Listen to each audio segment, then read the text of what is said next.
Welcome to the Sunset Flip Wrestling Podcast with your hosts, Darren. What the hell is going on? And Double C.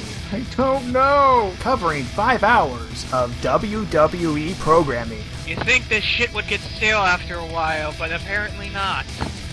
Hey, you can follow us at Sunset Flip on the Twitter stuff and Dash 182. Twitters? Yes, on the Twitter stuff. On the Twitter? Yes, the Twitter. Is it like the YouTubes? Yes, it is also like the YouTubes, which you can also watch this show on the YouTubes and also on the Blips. And know the Facebooks? Well, you can find me on the Facebooks at Dash Productions. I don't know about KC, but... yeah, I'm on there too. You just gotta get a hold of me or something. I don't even remember what my name is. Aw, that's sad. A quick promo for myself. If anybody's out there looking for some videography help, just type in Dash Productions and I'll be able to help you out with any troubles that you have. Yay! Plugs! Yes, this has been your shameless plug for the evening. I don't have one this week. But what I do have... I have a Smackdown and a Raw to do. Right, we have to bitch about wrestling. Yes! Got wrestling stuff to take care of. This is a wrestling podcast after all. Yeah. Let's see. We have a Smackdown from the 18th and the Raw, of course, from the 21st of January. Okay, so let's start off with the Smackdown. And let's start off with Alberto Del Rio's Fiesta. Siesta? No, not a siesta, a fiesta. Aw, I like napping. Me too. I wish I could do it more. Anyways. So, Alberto Del Rio's in the ring, and he has a mariachi band, and, they're playing music and doing all that, stuff. Okay, so he's pretty much turned into the Mexican persona. Yes. At this point, right? Yeah.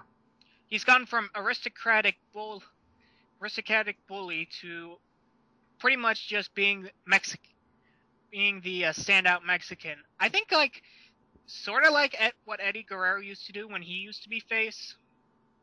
Yeah, sort of. Except without lying, cheating, and stealing. Naturally. So, he's off partying, and then Dolph Ziggler has to interrupt. He reminds everyone that he's Money in the Bank, and he's held on to that crappy, suitcase. No, not suitcase, but briefcase forever, and it's getting pounded on. Yeah, that thing looks like it's been through hell on hell. And also, I've said this before, I know, but for the love of God, can he just cash that fucker in and get it over with? Nope. And then he's about to send Big E Langston when Big Show interrupts. Big Show's mad about that he lost. He's being mad because, well, that's what he has to do right now. Mm-hmm. Shortly after, Sheamus shows up. And he personally congratulates Alberto Del Rio on his victory. Because they're the good guys. Even though that he stole his car. Stole his car, wrecked his car. No, I was going to say throw chili on him, but that was Randy Orton. Right. That was poor Ricardo who suffered that fate. Yeah. Incidentally, it's in the same spot where Sheamus did steal Alberto Del Rio's car. Yeah, he did steal his car, I know that. Yeah, and they're in the same city when that happened. Bringing back the memories. So they shake hands, and then after that, Booker T comes out. It makes a tag match. Wow, did not see this one coming. And then Booker T and Sheamus dance around a sombrero. I don't know what to say. Did Sheamus river dance around the sombrero? No, he didn't. He tried to dance. Aw. It would have been funny if he did that. Why? Because we're being stereotypical as it is. Why not go the full 9 yards? So after the party, we have some matches. We have What? Wrestling in a wrestling show? The hell you say? Yes, we have Kofi Kingston versus Antonio Cesaro. Aw, poor Kofi. Yeah, poor Kofi. He's not having that great of luck right now because he tries to do his legs head scissor thing off the top rope. Mm-hmm. It gets countered into the equalizer instead. Interesting. Yeah. I don't know how the hell you could pull that off. Yeah. It's almost like you're going to counter into like a power bomb, but no, he does the equalizer instead. Oh, I see. Because he's Cesaro. Oh, I see how that works. Yeah. And then we go backstage with The Miz and Primo and Epico. And Miz cannot tell the difference between each one of them. He doesn't know which one's Primo and which one's Epico. Hold back. Racist joke. And then he challenges one of them. Oh, God. It's so painful. I'm not kidding. This is actually happening. I really want to just say, well, I'm with them. I can't tell them apart. They all look the same to me, but... Oh, God. That'd just be low right there. And I'm better than that. I don't make low jokes. Okay. After that, we have a second match. We have the Great Khali versus Tensai. Wow. I didn't care about this match because I took a piss break. Moving on. You know how much I care about this match? How much? Yay, potty humor. You're on John Cena's level now. Mm-hmm. If I start playing backups too, though, I'd have to request you to shoot me. Yeah. Just on principle. Right. Okay, so after that, we go to Team Hell No, and they are backstage with Randy Orton. They have a 6-man tag match coming up soon. Yay! And they argue about facial hair. And then they say that after the match, they should do a group hug, and then Orton says no. Aww. Because Orton has anger problems too. Why can't he hug? Everybody hugs. Just like on Raw. Mm-hmm. Foreshadowing. Yeah, we'll get to that later. Next, we have Wade Barrett and the Rose Scholars versus Randy Orton and Team Hell No.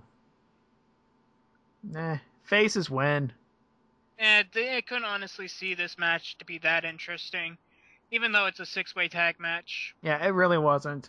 And so then they hug it out afterwards. They squeeze Randy Orton into a group hug. Which I'm surprised Randy Orton's head didn't pop automatically. Yeah.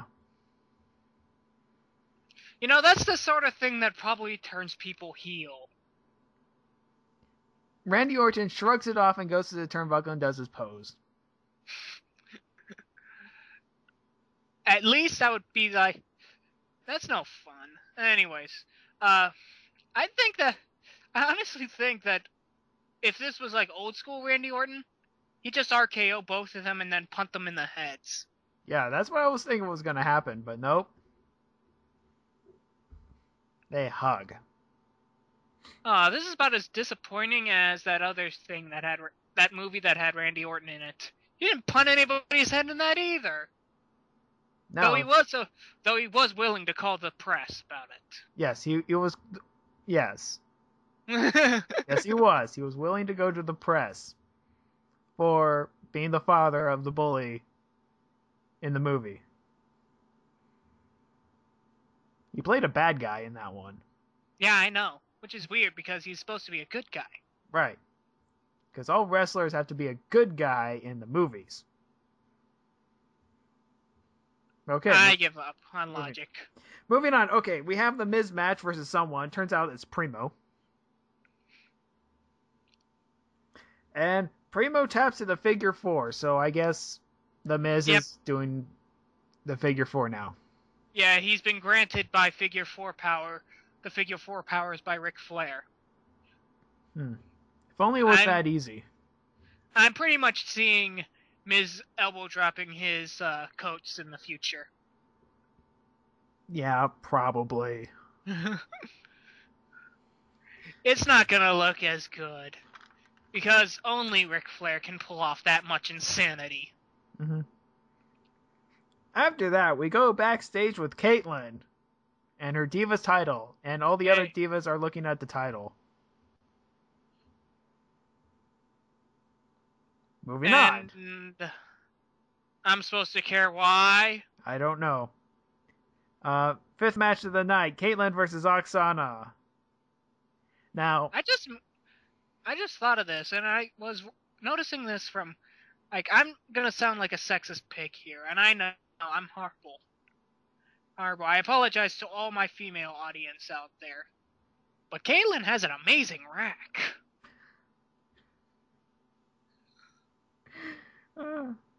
Yes. She is well endowed in that particular area. God damn. I was like, I know things were big in Texas, but I didn't know they could be that big. So, you would have enjoyed this match then. I bet I would indeed. Yes, you would. Caitlyn wins with a monster spear. She does the spear now. So they're pretty much turning her into female Edge. Yeah. Just by her looks alone, I'm seeing female Edge because she dresses like a very punkish. She looks like she's about to go ape shit on a person most of the time. Now all she has to do is the crazy eyes correctly. Right. But then again, Edge was always the master of the crazy eyes. Yes. And it is at this point where we finally get Mick Foley's Hall of Fame video package. Now, I saw this on Raw as well, so... Yeah. And it's nice. It's a nice package. It's nothing exemplary, but it gets the good stuff. Mm-hmm. Tells us how much of a badass this guy is by showing us how much he can withstand in pain. Right. Though it didn't show anything from ECW or Japan, but, you know. Though, to be fair, I think if that was the case, you'd have to block most of it out, because he probably would be covered in blood at that point. Yeah. So, okay, then after that we have a message from the Shield. They say stuff like... Weird stuff, with blah, blah, blah, like that. Yeah, believe in the Shield. We beat up Randy Orton. We're going to do it again. Are you starting to see where I'm starting to run my anger towards the Shield? Oh, I see. Yeah. You mentioned earlier that, you're getting angry at these people. I'm angry because they're useless. And I'm going to get this out right now because, okay. this is Raw as well. They are nothing. This stable is the NWO. That's all they are. They just come out and beat people up. They're trying to be auteur with it. Now, some writer in the back thinks he's clever as all hell. You know, saying that he is, that the Shield is supposed to be out for justice, and they're doing justice their own way. Somebody must think they're clever as all hell with this, but they're not. They're not conveying any sense of, like, injustice. They're not doing that. All I'm seeing is 3 guys beating up people. Convey... And I know that that's supposed to be, like, the promise of it. Is like, they're hypocrites, they work for Paul Heyman. And I'll get into my complaints about that when we're done with, when we're doing Raw. But, god damn it. Can you do something else? Try to expand yourself. Stop being useless. Stop wasting my fucking time, is what I'm saying. Okay.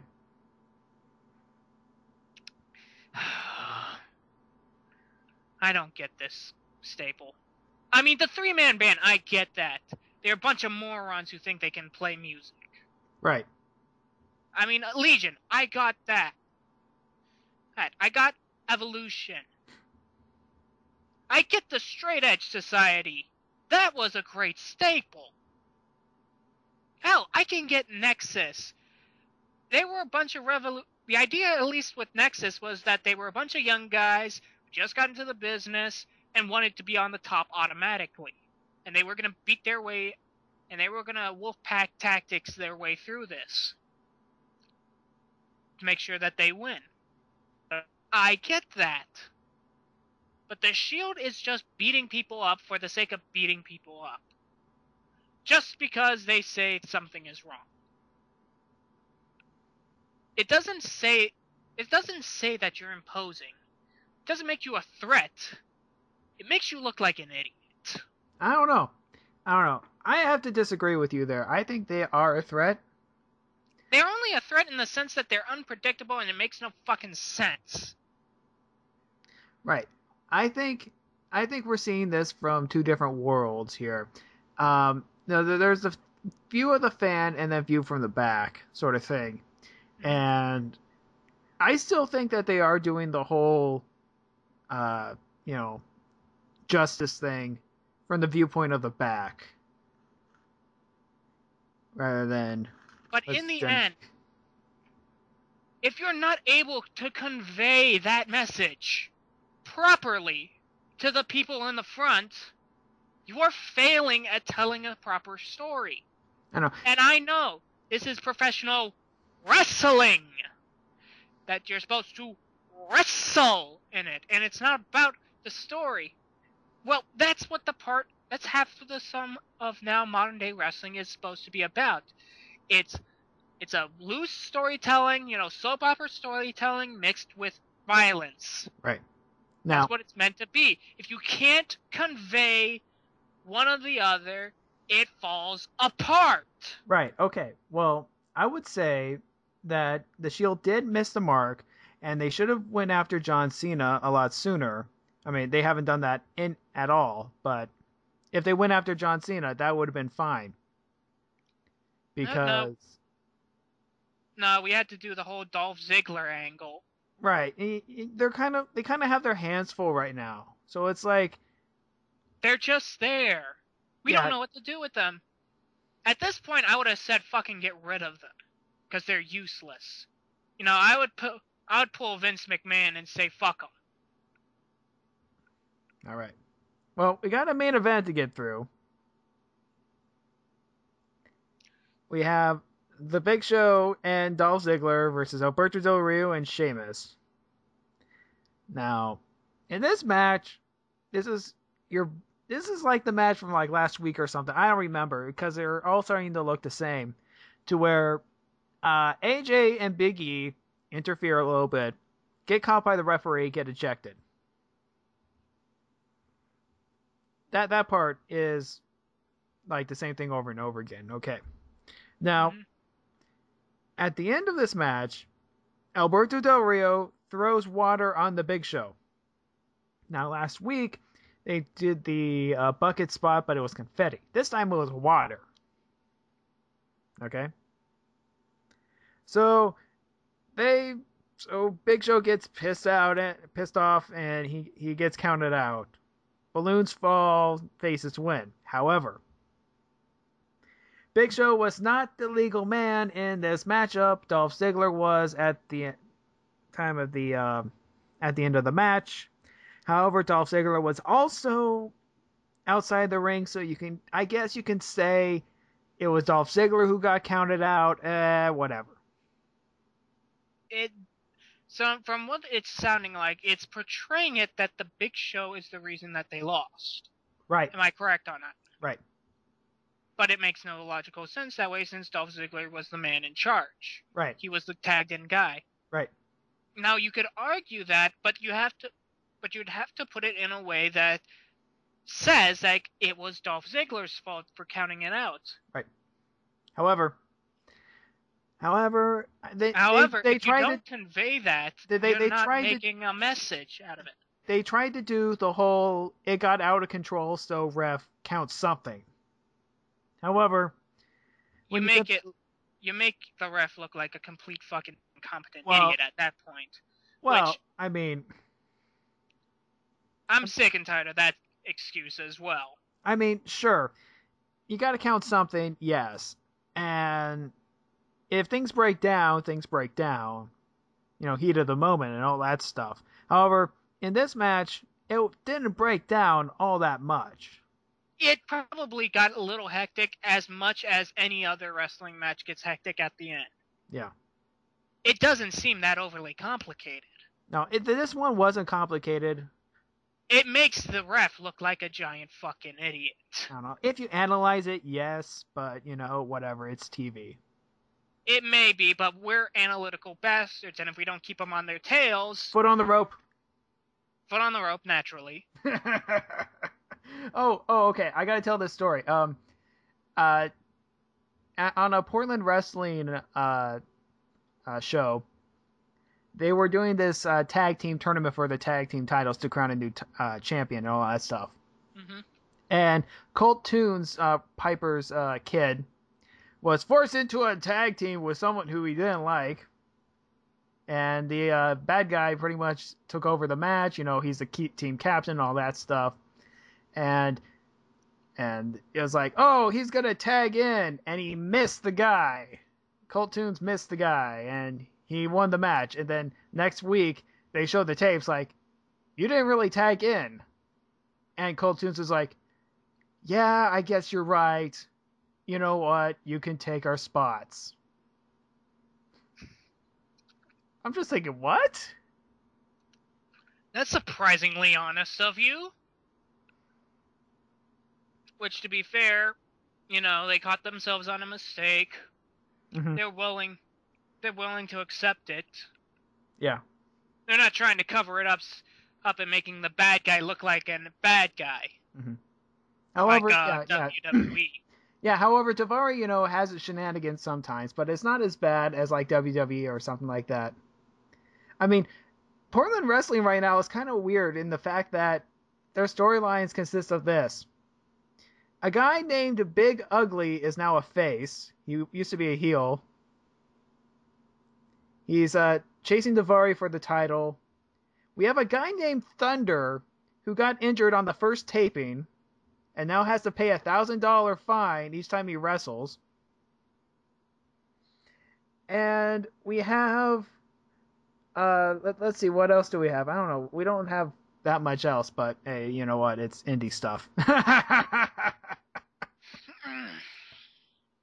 Honestly, sometimes you wonder.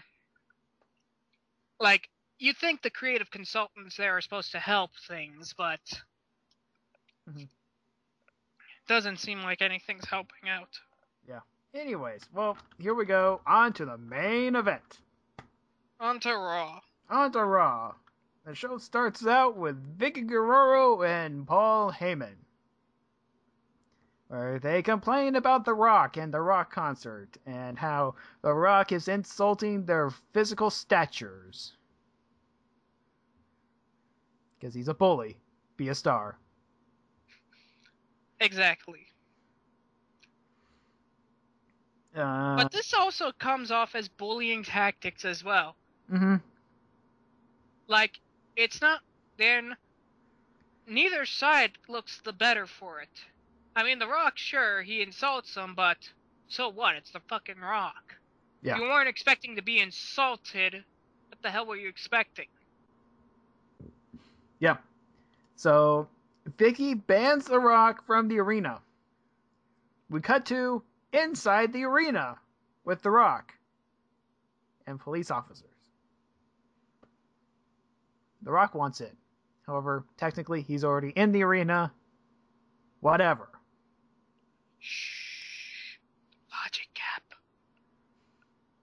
So the big story about this Monday Night Raw was that there was a bunch of beat the clock matches for their choice to be in the Royal Rumble.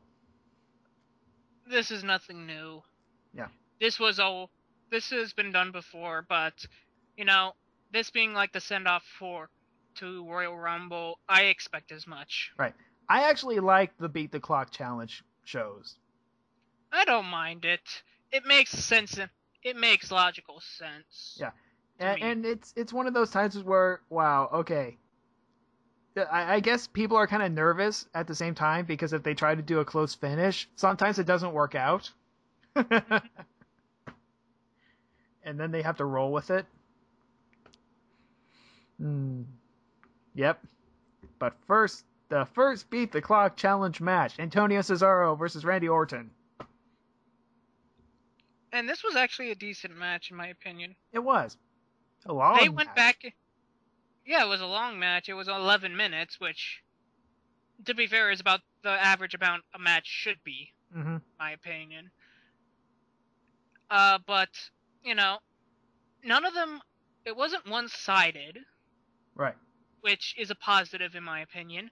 It makes it interesting if they don't make it one-sided. It wasn't boring by any means of the imagination. Those two are doing what they're doing best, so they're working off each other, and they're working off each other pretty well. And as a match goes, this was probably one of the more better ones out there for this night. Right. Antonio Cesaro pretty much dominates late in the match. However, in true Randy Orton fashion, surprise RKO, pinfall. Sneak attack RKO, he wins. Yeah, at 11:36. Which, not that fast, but good staple to start out with. Yeah, I guess. Again, I was kind of surprised how long this match lasted, considering it was a beat the clock challenge.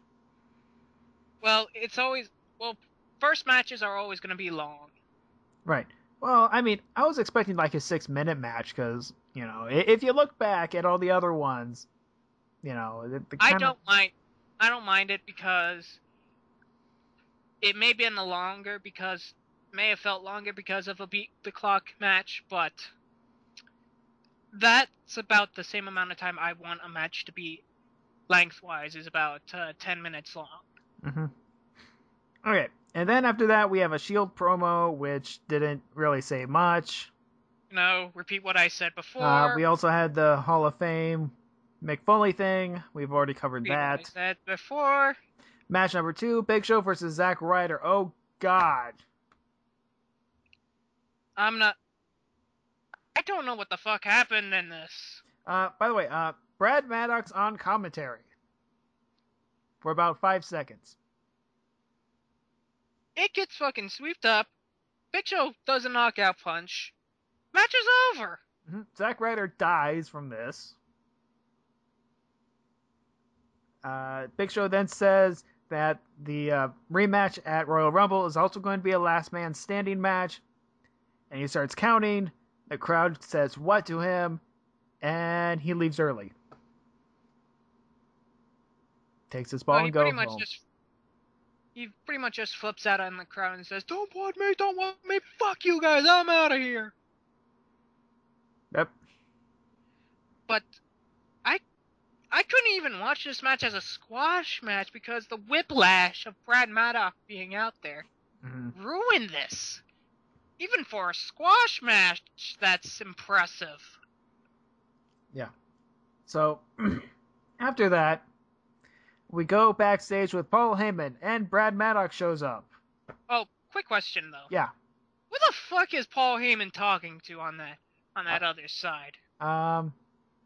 I can only imagine it's an imaginary friend. Brock Lesnar. Oh, you mean Brock Lesnar? Yeah. Yeah. I'm assuming that, because who else wants to talk to Paul Heyman? Kayfabe, who else wants to talk to Paul Heyman except, Brock Lesnar? Yeah. And Rob Van Dam. But, oh, wait. He's getting high in Miami. Never mind. I mean, Orlando. Sorry. Wait, is he still with TNA? Yeah, he is. And there's a reason why. Okay, so Maddox shows up with his camera, and he says, "I still want, help here with the great Paul Lee Heyman." And then Paul Heyman says, "I'll make you famous." Now, I'm kind of worried about little Brad Maddox now. It's like,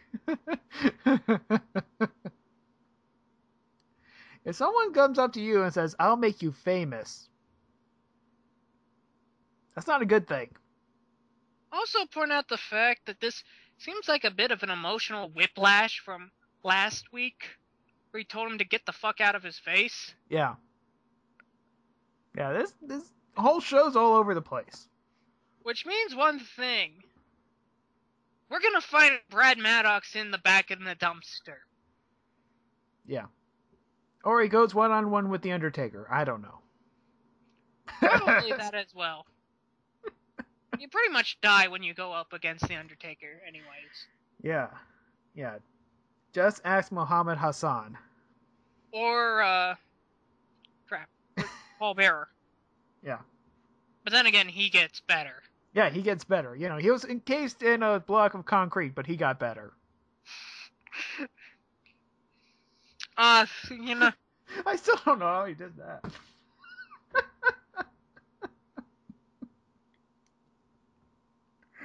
Oh.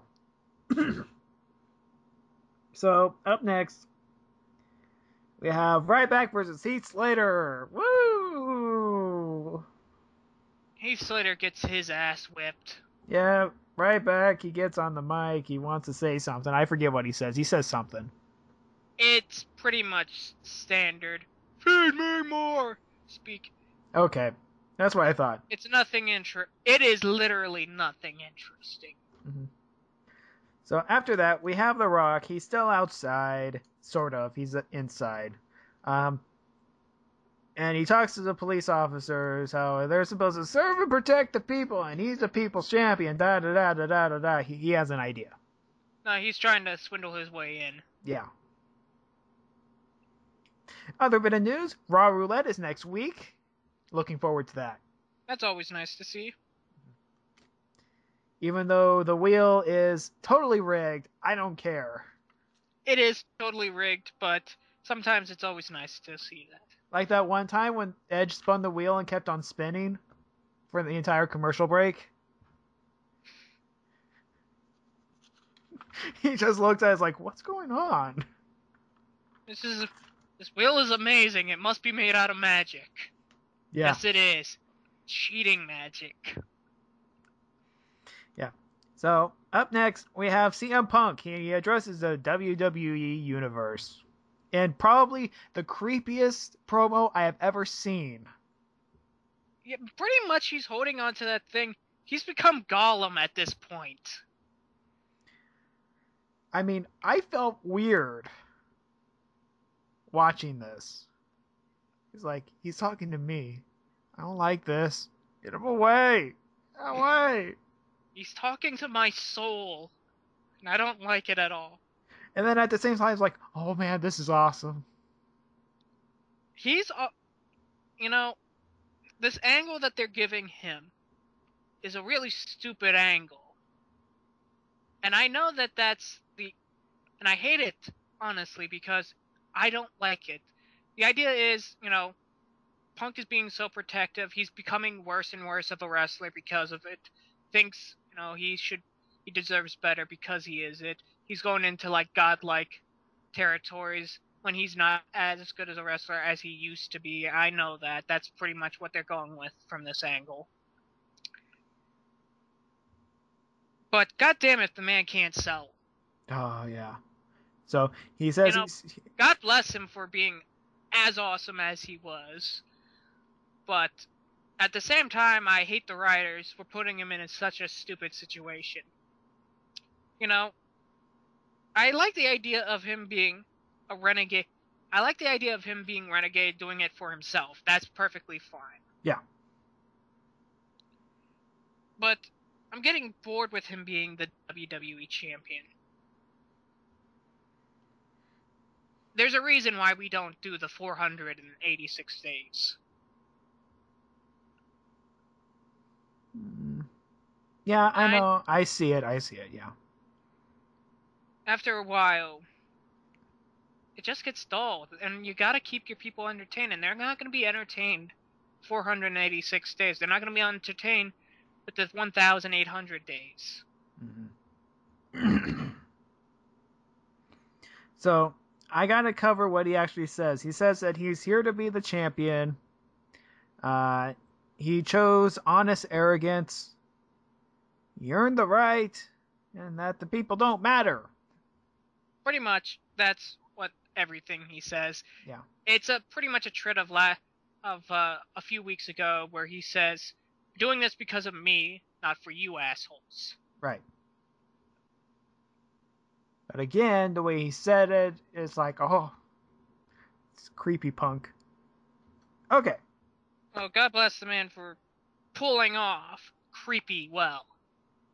Yes. Okay. So 4th match. Let's go.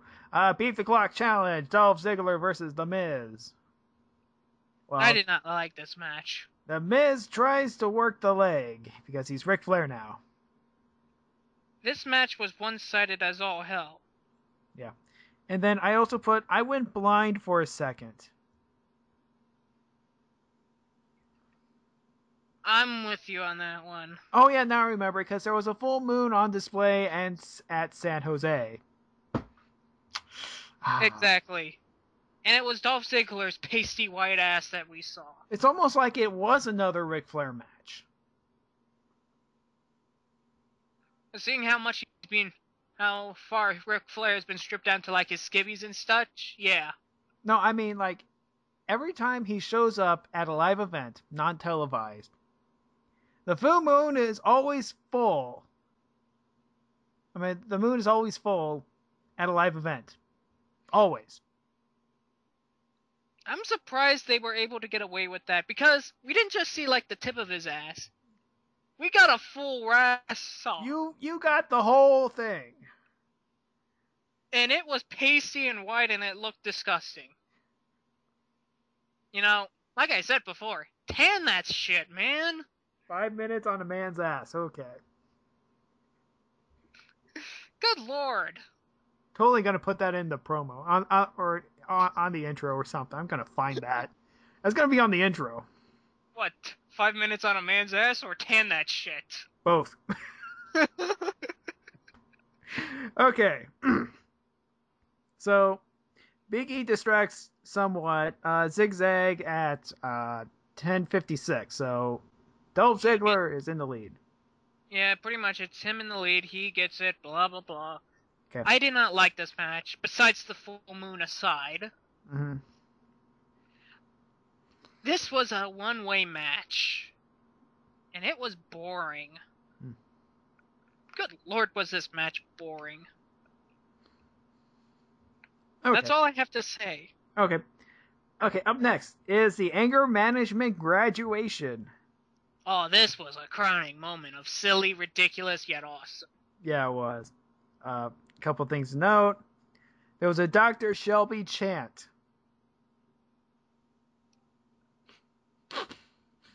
I was speechless as well. But then again, I was speechless through this entire thing. Started laughing, and then I'll go on to what happens next. Okay.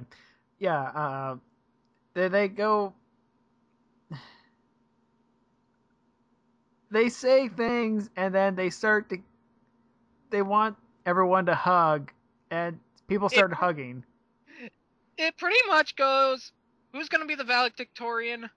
We're both going to be the valedictorian. Personally, I would have voted for myself, but then again, my anger issues have not been fully realized because I'm still using the punching bag with Vince McMahon's face on it.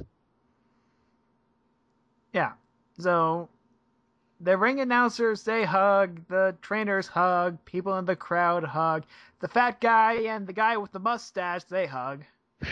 That was interesting. Could not get away from that mustache. That was a glorious mustache. Yeah, it really does make Cody Rhodes' mustache look like a caterpillar. Yeah, comparatively to Cody Rhodes' mustache, that thing was weak sauce. Yeah. So everyone hugs. Everyone hugs, and I'm going out there and I'm screaming, "You get a hug! And you get a hug! And you get a hug! Everybody gets hugs!"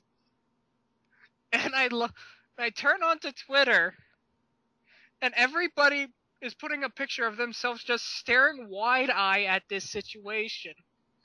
And Y Ruler Time is saying, "This is the glorious moment. This is the greatest moment I've ever seen."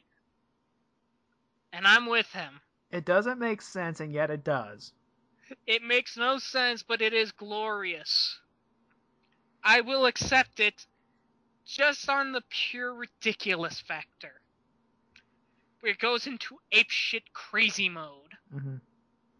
Up next, we have Alicia Fox versus Caitlyn.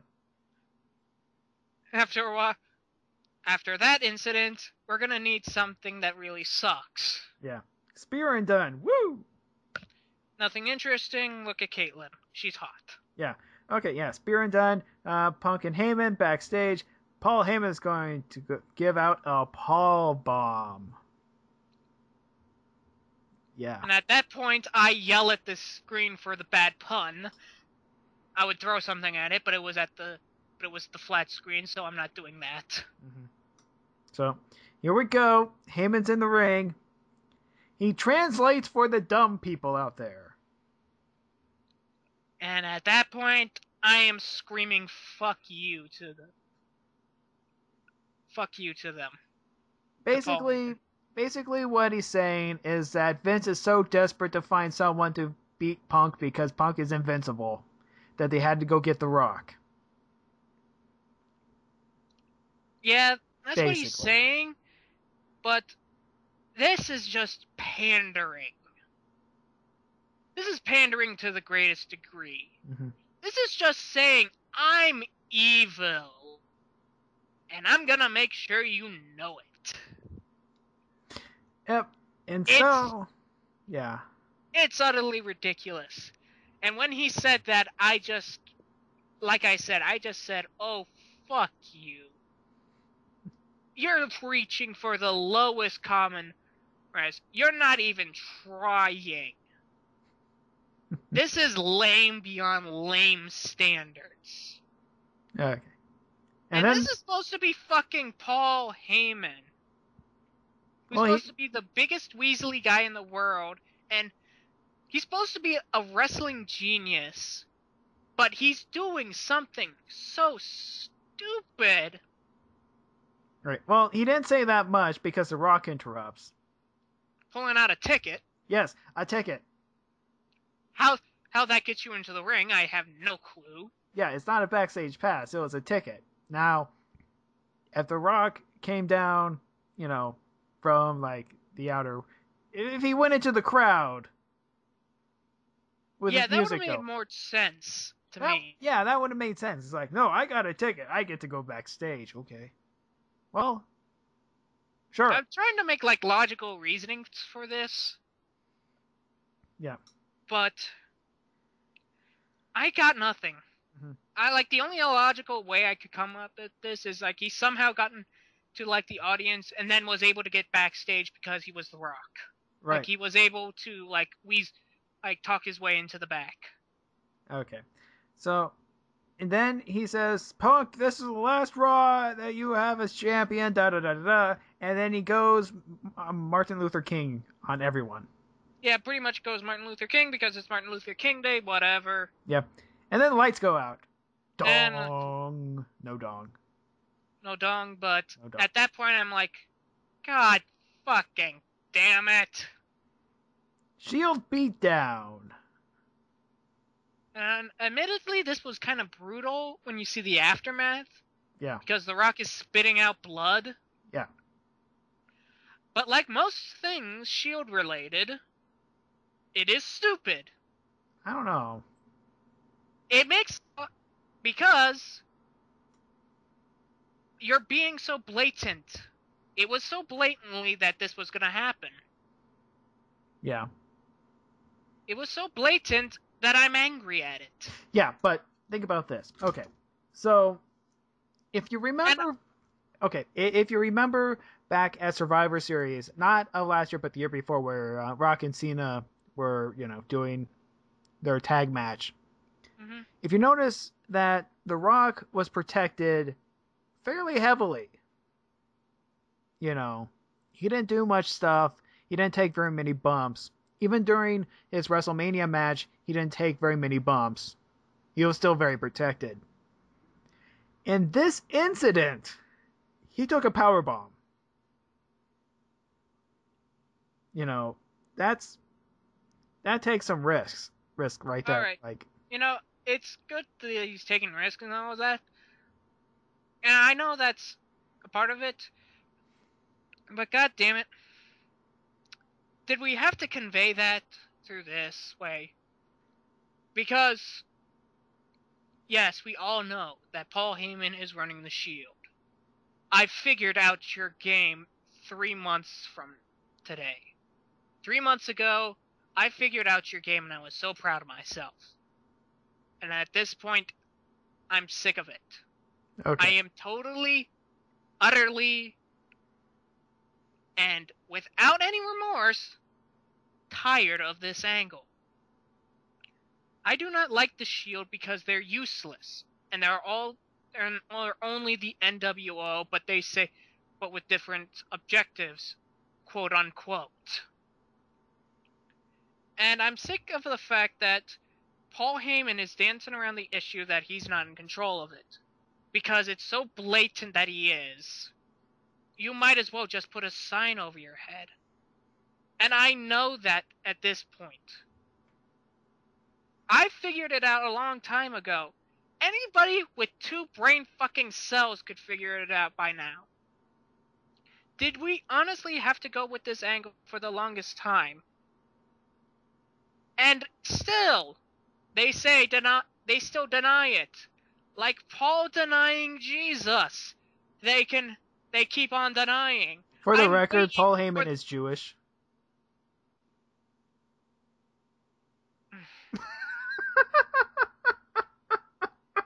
It's just a metaphor, dude.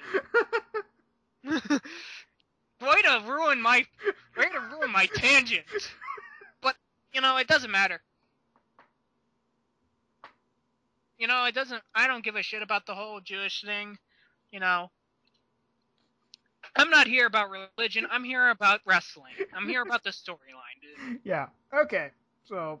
But as I was continuing on, okay. Paul denying Jesus 3 times. I'm expecting to hear the crows calling. I'm sorry. You might as well just come out with it at this point. That's what they should have done at this point. It should have been blatantly obvious. And they should have said that Paul Heyman was behind the entire thing.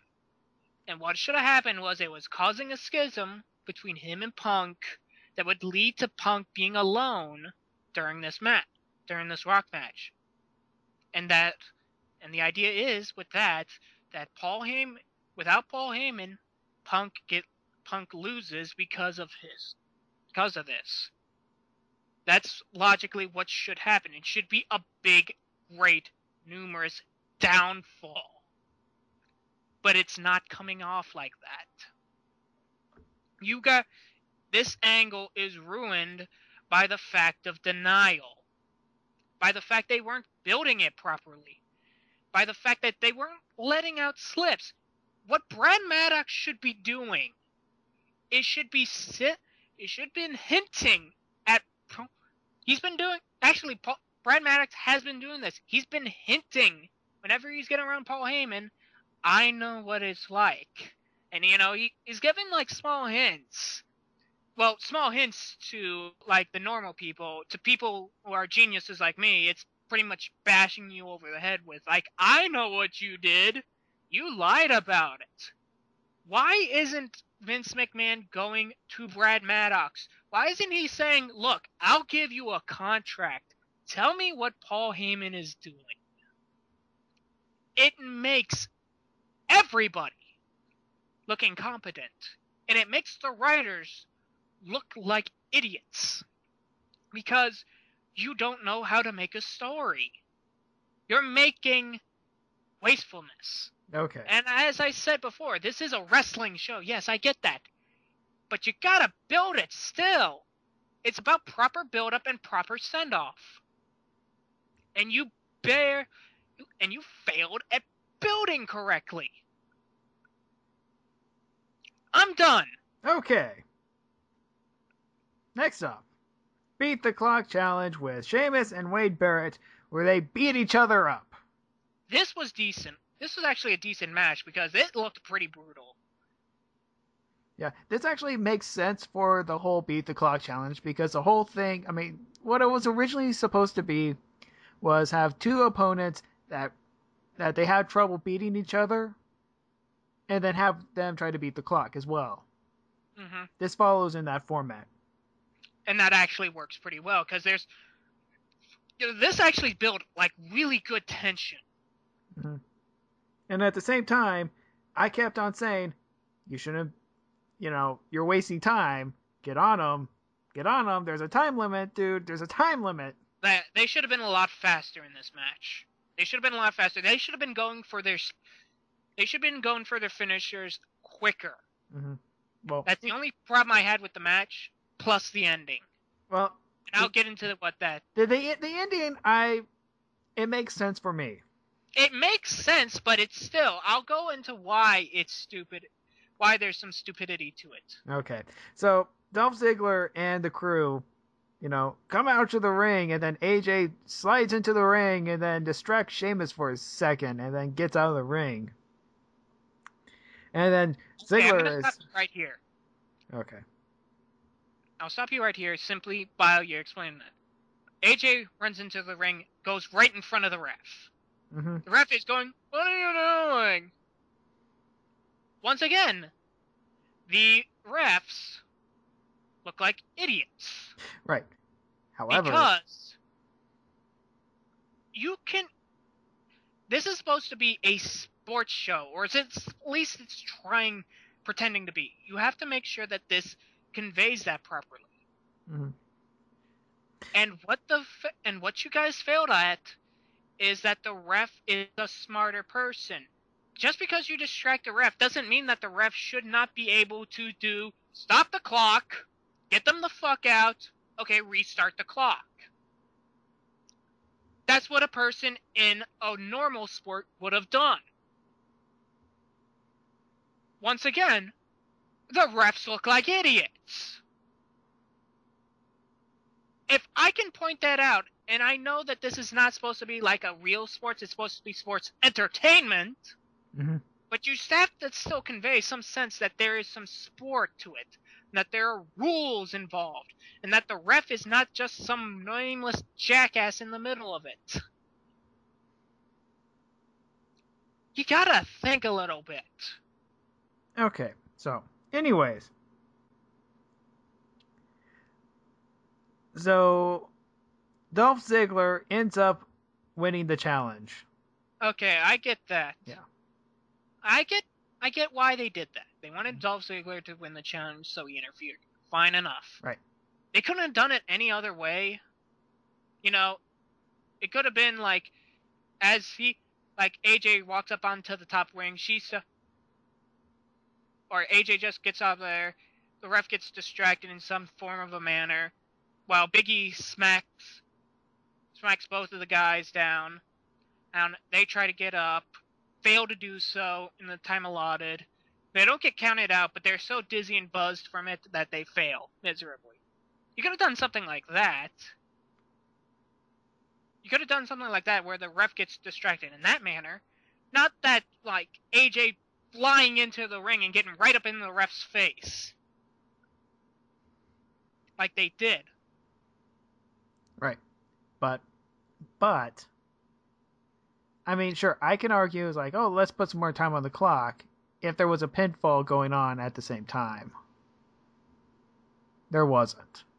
There wasn't, I know. And there was a chance for the competitors to hit a finisher in that time, too. There was some... You could have done this better, in my opinion. You could. it just feels kind of stupid, and I've said stupid before. As I just feels like kind of useless how they did it.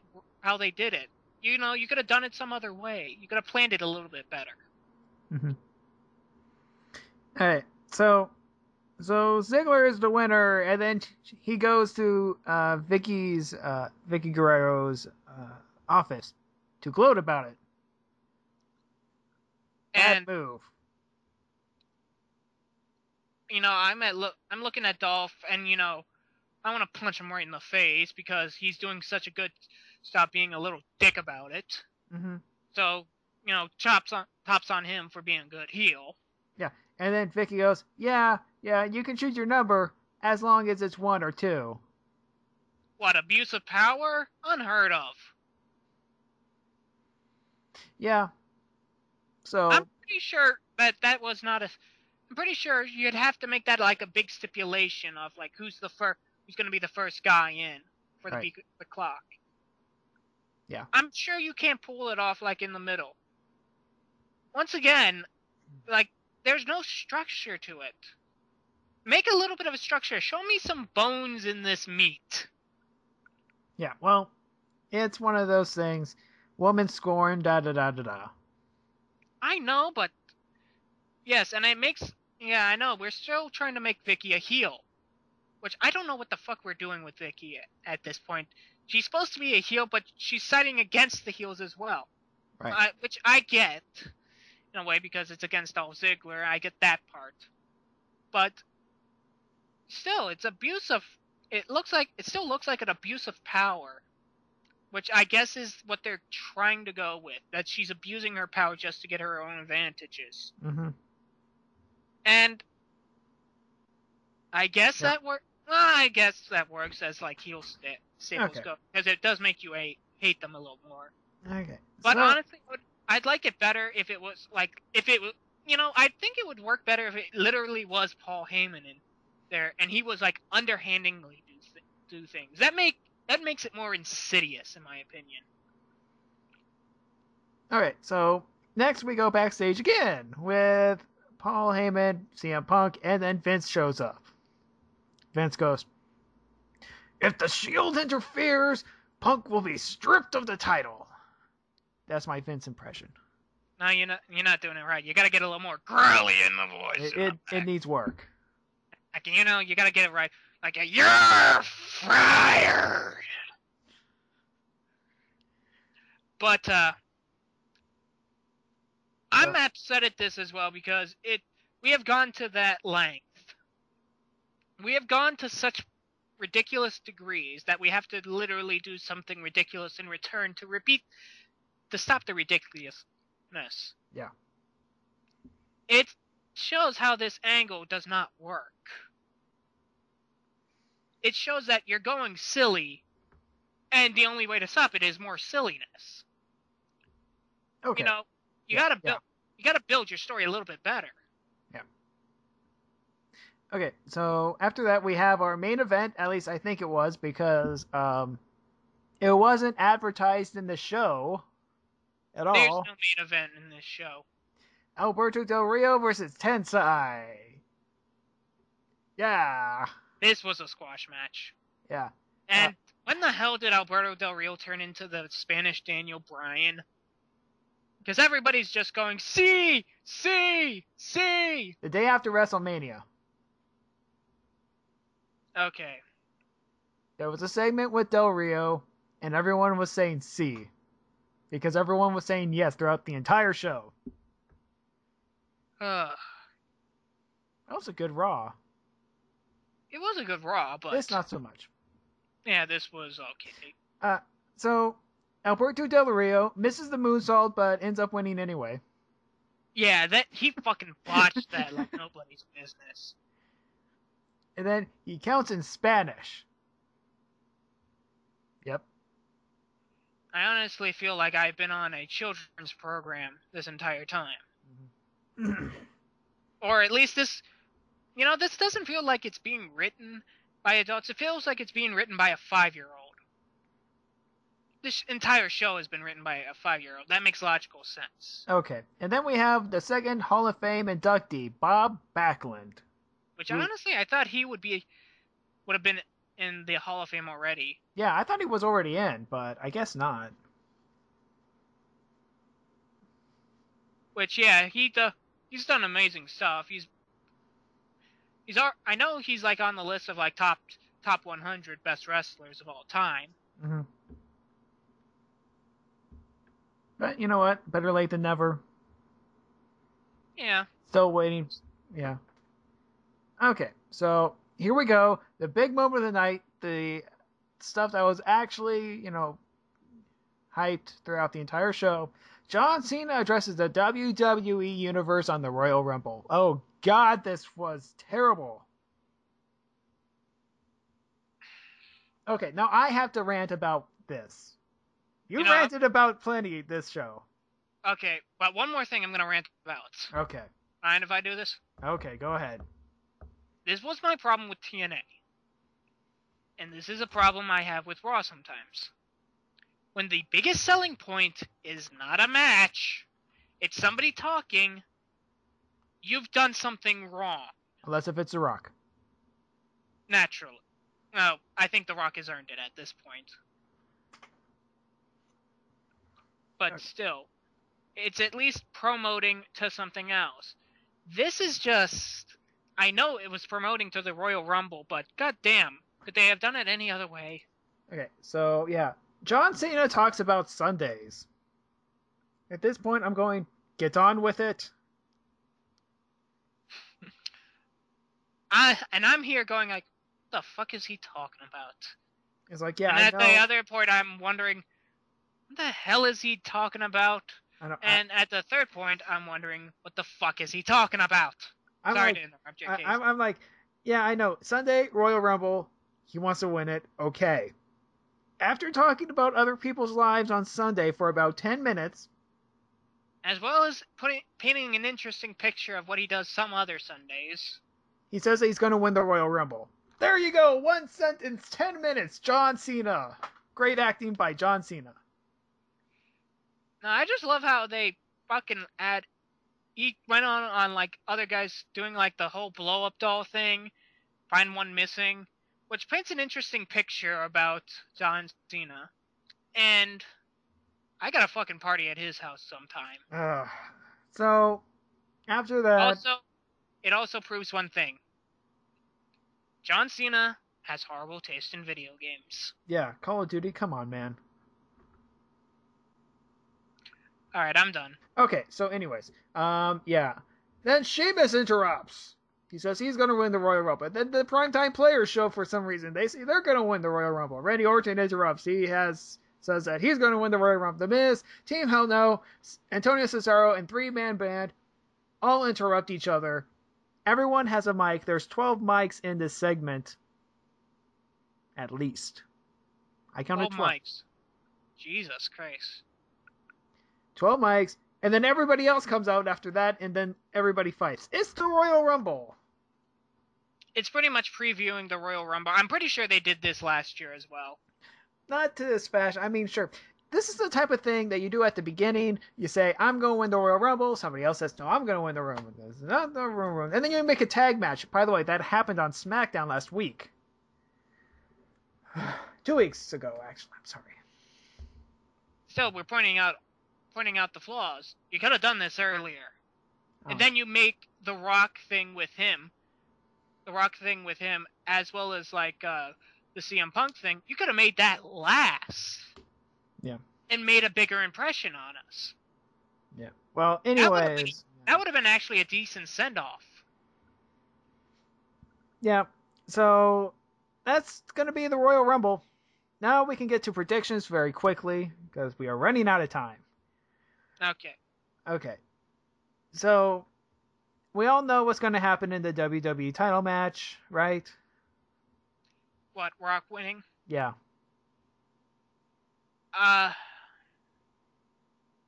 I'm dubious now. Really? I am really dubious. Not on the fact of Rock winning, Like, if they're gonna play. I'm dubious for one simple reason. They're probably gonna go with a curveball. They're gonna put a twist in there somewhere. Oh no, don't tell me. Don't tell me. The Shield's going to attack anyway, Punk gets stripped of the title, and then the title gets put up at the Elimination Chamber. That actually sounds a little bit better.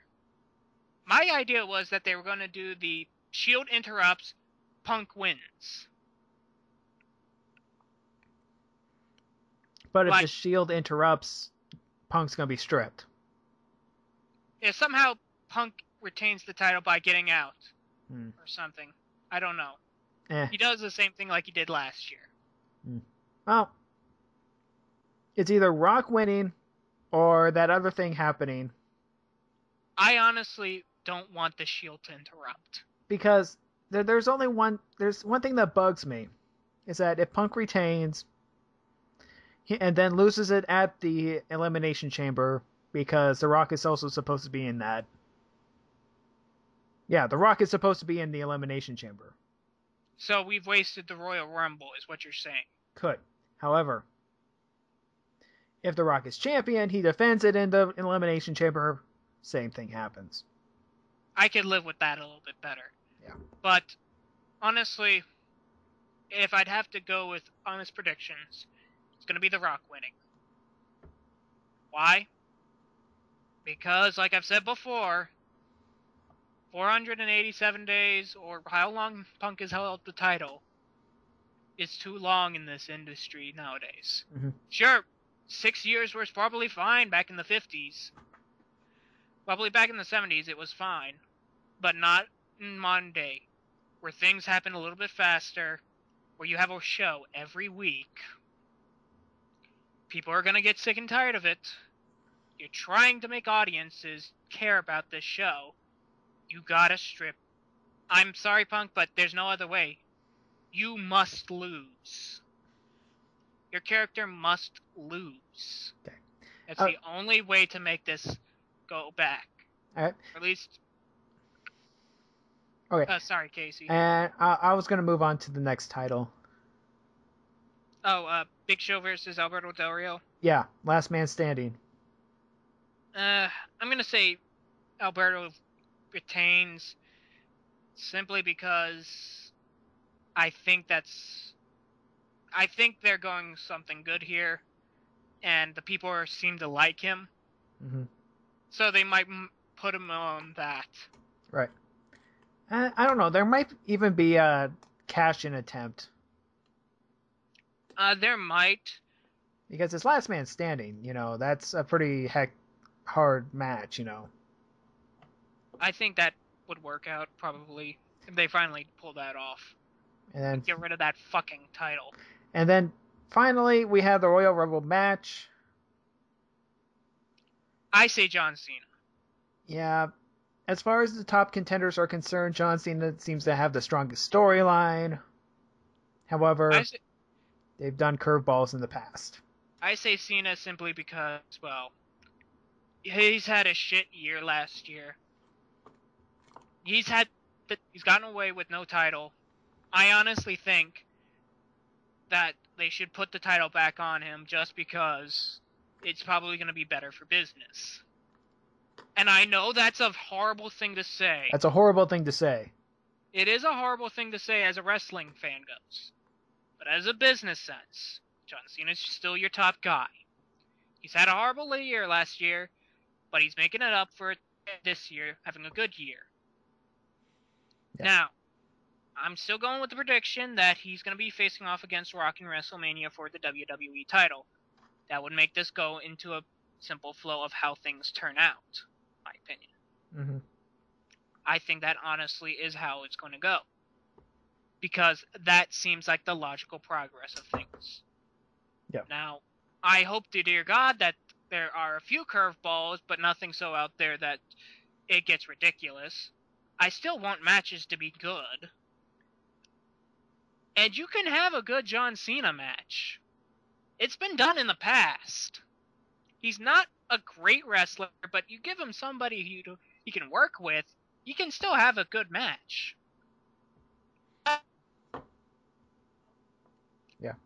But I swear to God, do something with the Shield. Stop having them fight Punk for stop fighting. Stop having them fight with the stop pointing out with the Punk thing already. It's old. Get over it.